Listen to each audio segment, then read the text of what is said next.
안녕하세요. 원성도 TV를 찾아주셔서 감사합니다. 오늘은 섭리의 수레바퀴 구속사 34번째 사무엘 하시입니다. 똑같이 왕국기 2입니다.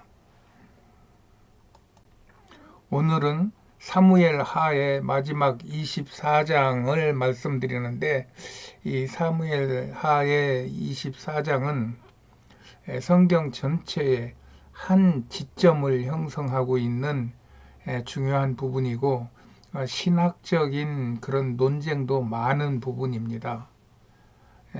그러나 저는 그냥 성경에 있는 말씀을 제가 느껴지는 대로 한번 말을 해 보겠습니다. 사무엘 하의 마지막 24장의 현장은 사무엘 하 24장에서는 아리우나라고 그랬고, 역대상 21장에서는 오르난이라고 그랬는데, 이 말 가지고도 말이 많아요. 그러나 저는 아리우나나 오르난이나 뭐 단어 그 발음도 비슷하고 같은 말이라고 생각을 하고 있습니다. 그래서 아리우나라고 저는 그냥 통칭을 하겠습니다. 이 아리우나라고 하는 이곳이 실로 평화의 도성으로 불리는 예루살렘인 곳입니다. 이곳은 역사가 긴 곳입니다. 먼저 아브라함이 그 아들 이삭을 번제로 드리던 창세기 22장에 모리아산이 있던 데고, 그곳에서 하늘의 별과 같이 많은 자손을 주시겠다고 언약을 맺으신 곳입니다. 그리고 다윗이 단을 쌓고 이곳에 이스라엘의 영원한 번제단이 세워질 것이라고 선포한 곳이, 그것이 오르난의 타작마당이니 그 사무엘 하 24장에서 나옵니다. 또 솔로몬이 성전을 세워놓고 이곳이 뭐 모리아산이요, 이곳이 아버지가 단을 쌓은 곳이요, 이곳이 하나님께서 정하신 성전터라는 그런 표현을 하면서 성전을 지은 곳이 바로 이 아리우나의 타작마당입니다. 그리고 솔로몬의 성전이 회파된 후 학개와 헤롯이 다시 이곳에 제2성전을 세웠고, 또 그 이슬람이 쳐들어와 가지고 제2성전을 차지하고 이슬람 성전으로 바꾸었어요. 그리고 로마가 쳐들어와 가지고 그 성전을 싹 회파를 했고, 그 후에 다시 이슬람이 번창을 하면서 그러면서 예루살렘을 차지했던 것입니다. 그리고 예루살렘 성전이 있는 자리에다가 이렇게 이슬람 성전을 지어 놓고 여기가 자기네 땅이라고 주장하고 있어서 세상을 긴장시키고 있어요. 지금 이스라엘은 아니다, 여기는 애초부터 성경이 약속한 하나님의 전이 있어야 될 곳이다. 그래서 우리는 반드시 이곳에 하나님의 제3성전을 짓겠다. 그래서 그 제3성전이라는 영화를 보면 이미 준비를 다 끝냈어요. 그때 제3성전 제작자가 묻더라고요. 그 준비 책임자한테. 이게 그냥 여기서 성전을 짓는 일이 아니고 이 성전을 헐고 다시 지어야 되는데 그러면 전쟁이 나지 않겠냐.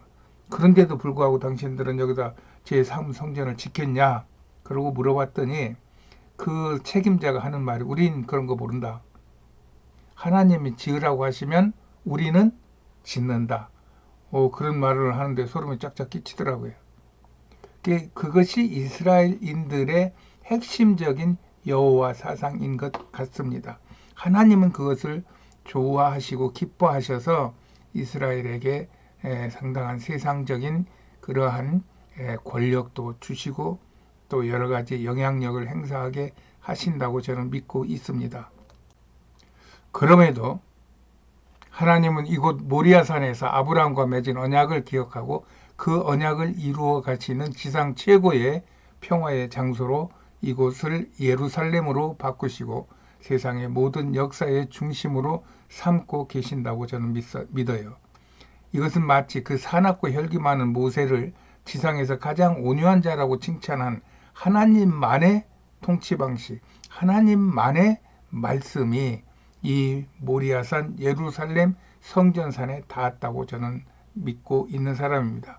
그리하여 하나님은 이 작은 도시의 인류 역사에 중요한 사건들을 일으키고 계시고 사무엘 24장 오늘 24장에서 피 흘리고 죽은 7만 명의 이스라엘 백성들의 피가 순교자의 피가 되어 이 평화의 도성을 지키고 있다고 저는 믿습니다. 저는 이전에는 이런 생각을 하지 못했어요. 궁금해서 많은 자료들을 보아도 시원한 내용을 만나지 못한 채 궁금한 마음으로 그냥 마음에 담고 있었죠.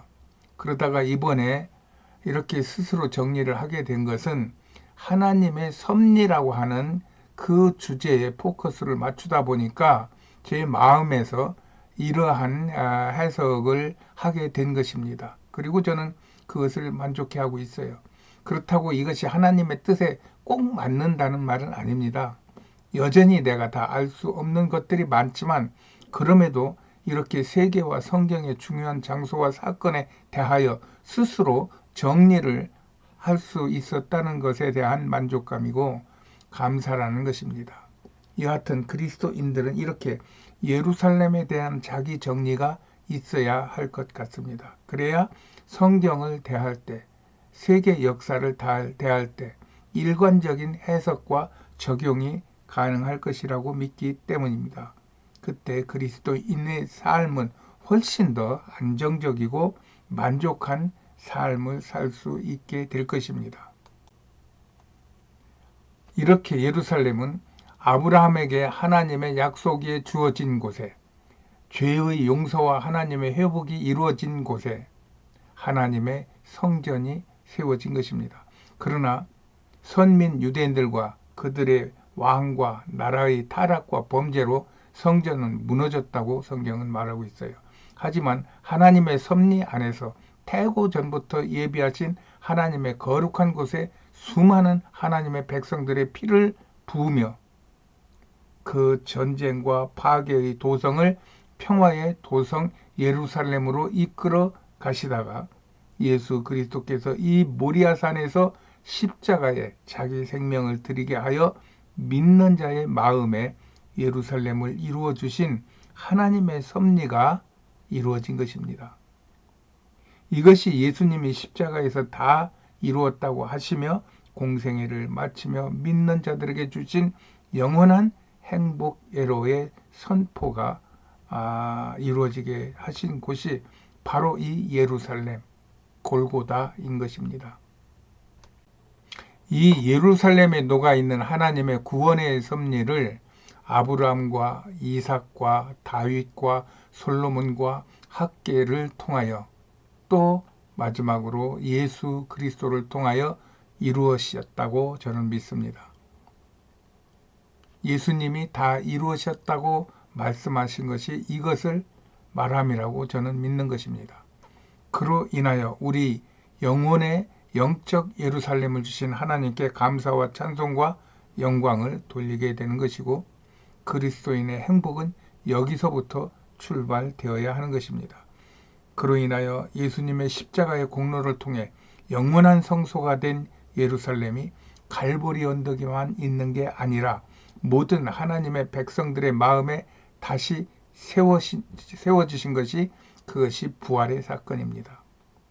우리는 이런 구원의 역사는 오직 하나님의 구원의 섭리에 의해서만 이루어질 수 있는 것을 믿기 때문에 우리는 어떤 세상 환경 속에서도 하나님의 구원의 섭리를 알기를 원하는 것입니다. 우리는 이 하나님의 구원의 섭리 안에서 이 세상에 살면서 영원한 천국을 향하여 나가는 중에 수많은 구원주 예수를 대적하는 죽음의 권세자 사탄과 그 졸개들에게 고난을 당하는 것이고 주님은 그것을 이기도록 우리를 응원하는 것입니다. 이것을 가장 잘 표현한 책이 철로 역정이라고 하는 존 버년이 쓴 그러한 책이죠. 영국의 그 웨슬리 생가 앞에 공동묘지가 있는데 거기에는 수많은 그 유명한 우리가 학교 다닐 때 듣던 이름들이 많이 묻혀 있더라고요. 근데 거기에 보니까 존 버년의 그 묘와 비석이 있어요. 정말 그때 저는 이러한 사상을 신앙관을 가지고 있었기 때문에 그에게 깊이 그 고마움을 표한 적이 있습니다. 이를 위하여 하나님은 마지막 선지자, 마지막 사사가 더 맞겠죠. 사사 사무엘을 세우시고 그 사무엘을 통하여 다윗을 드러나게 하시고 그에게 기름을 부어서 왕을 세우시고 그의 믿음을 통하여 이런 하나님의 구원의 섭리를 볼 수 있도록 은혜를 베푸신 책이 사무엘서라고 저는 생각합니다. 사무엘서를 가까이 하셔서 정말 더 영적인 깊이와 하나님의 구원의 섭리가 서로 만나서 정말 이 땅의 어떤 것들도 방해하고 또 억압할 수 없는 내 마음속의 천국, 마음속의 그 예루살렘, 평화의 마음, 평화의 도성을 누리시기를 예수님의 이름으로 축복합니다. 그래서 우리는 다윗을 말할 때 구원의 섭리 안에서 다윗을 말해야 합니다. 그래서 지금 이스라엘이 여호와의 뜻대로 살아 큰 힘과 영향력은 발휘하고 있는 것 같아요. 다윗의 그 표면적인 그런 믿음을 본받았기 때문에. 그러나 결국 이슬람에게 성전터를 내어준 것은 이런 하나님의 구원의 섭리를 그들이 받아들이지 못하고 예수를 받아들이지 못하는 그러한 죄로 인하여 아직은 그들에게 하나님의 성전이 허락되지 않고 있다고 봅니다. 우리 기독교도 마찬가지입니다. 기독교에 많은 영향력을 가졌던 분들이나 지금 갖고 계신 분들이 이 부분에 진정한 예수님의 보이지 않는 승리보다는 보이는 승리를 가르쳐 겉으로는 세상적으로 화려한 축복을 누리고 있으면서도 교회가 힘을 못 쓰고 있다고 저는 생각해요.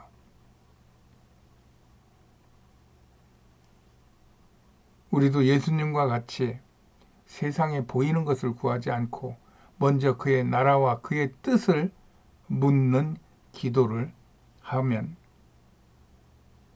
그리고 그에게 처참한 죽음의 모습을 보였던 예수님의 구원의 사건을 받아들이고 그것을 믿는 자마다 영광의 나라를 바라보며 진정한 승리를 이룰 것입니다. 모세와 바울과 수많은 기독교 선진들이 이것을 행복이라고 말하고 실천하다가 죽임을 당하기도 하고 죽기도 한 것입니다. 사무엘서는 다윗을 통하여 그것을 교훈하고 있는 책입니다. 우리는 우리를 구원하시고 그의 나라의 백성을 삼고자 하는 하나님의 구원의 섭리에 감격하고 그 구원을 이루어 주신 예수 그리스도와 또 그 구원을 지키게 하시는 성령님과 이 성삼위 하나님께 구원을 찬양하고 감사하고 영광을 돌려야 될 것입니다. 할렐루야. 오늘은 여기까지 하겠습니다. 안녕히 계세요.